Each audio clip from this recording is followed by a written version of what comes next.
Hello, this is Module 6, Citing References in Text.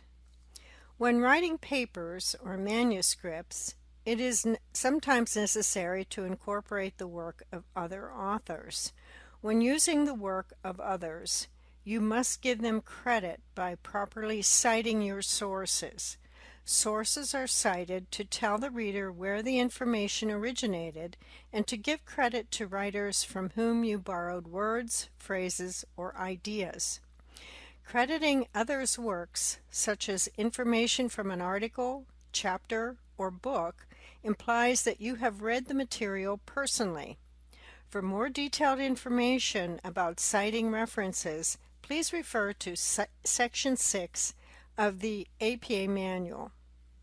Following completion of Module 6, the student should be able to define plagiarism, discuss the purposes of citing references, and describe the general format for citing references in text.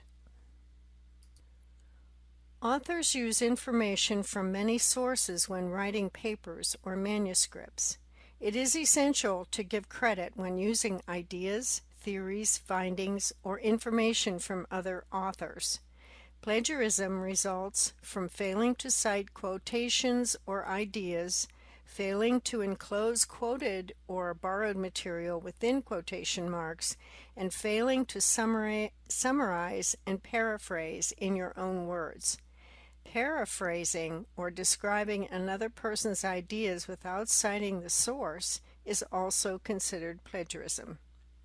Merriam-Webster Dictionary defines plagiarism as to steal and pass off the ideas or words of another as one's own, to use another's production without crediting the source, to commit literary theft, or to present as new and original an idea or product derived from an existing source.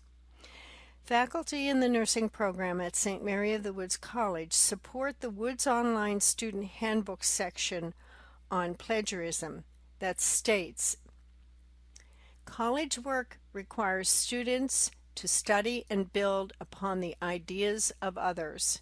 Students may derive information from other sources as books, periodicals, lectures, electronic media, artistic performances, or even informal conversation. Submitting someone else's work as one's own, using the language or ideas found in a source without proper documentation, or the improper use of another's artistic, musical, or other creative work constitutes plagiarism. Whether accidental or intentional, plagiarism is always a serious violation of academic integrity and may result in negative sanctions, such as a failing grade on the assignment or in the course, or suspension from the college. In written work, students must clearly distinguish their own ideas from those of their sources by accurately documenting any borrowed ideas, whether the ideas are quoted, copied word for word and enclosed in quotation marks, or summarized, restated by students in their own words. All students are expected to follow the academic conventions for citing sources as presented in the official college handbook, The Writer's Resource, which is available in the college bookstore. In addition, instructors of advanced courses may require discipline-specific handbooks. Any student who needs help in using sources should consult instructors before submitting assignments or submitting work for publication. You must include a citation when you quote from a source, when you summarize or paraphrase a source, and when you borrow facts not commonly known. The general format is author or authors, publication year, and page or paragraph numbers when quoting sources from the Internet. One unique feature is the author date method of citation. The author's surname and the publication year are inserted in the text together. Do not use titles such as Mr. or Mrs., or suffixes such as MD, RN, or Junior. In the first example, the author's name is part of the narrative and the publication year is cited in parentheses, if not quoting. Alternatively, the author's name and publication year separated by a comma are placed in the parentheses, as in the second example.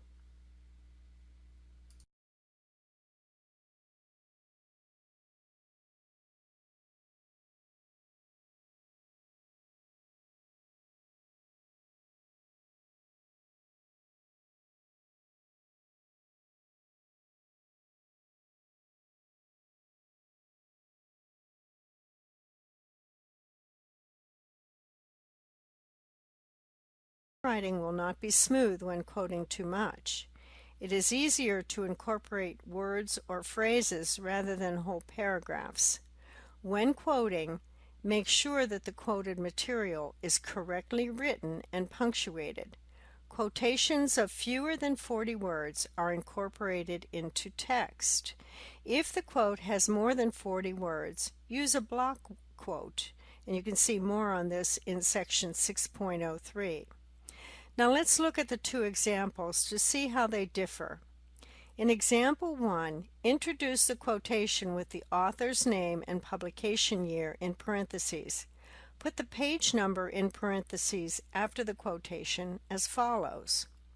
According to Miller, in 2014, challenging mental health conditions are not conducive to learning, and that material is placed in quotation marks with the page number from where it was cited in parentheses after the quote. If the quoted material is not paginated, cite the paragraph number as paragraph 4. If page and paragraph numbers are not visible, cite as discussion section paragraph 1. Notice that there is no period at the end of the sentence. The period is placed after the parentheses, even though the sentence would have had a period at the end.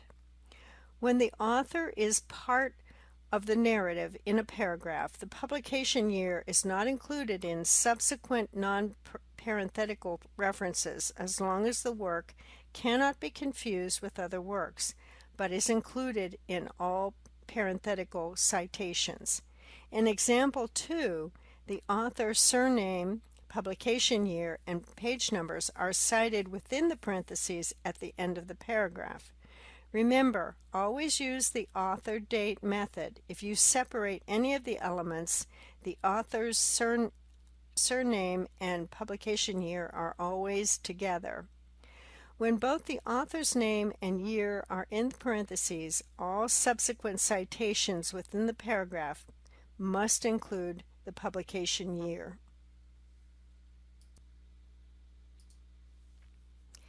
If you're paraphrasing, then you want to introduce the summary and paraphrase material with a phrase that mentions the author and the publication year.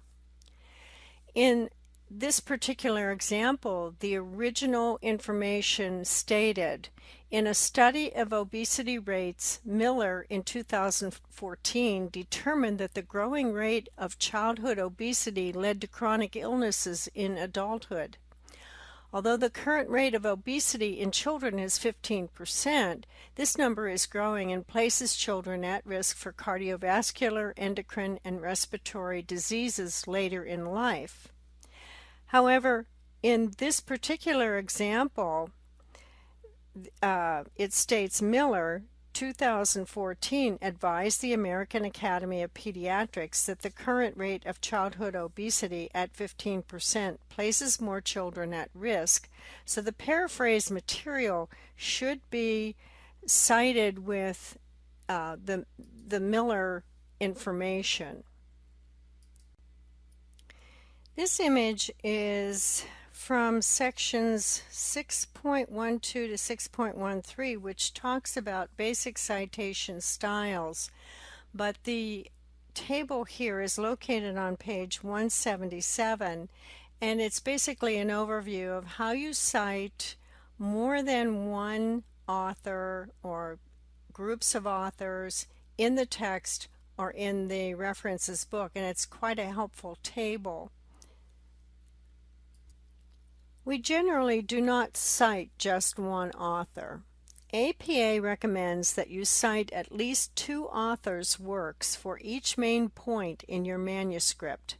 Some instructors may require that you cite 2 authors parenthetically in a written assignment. This means that you are to cite 2 different works.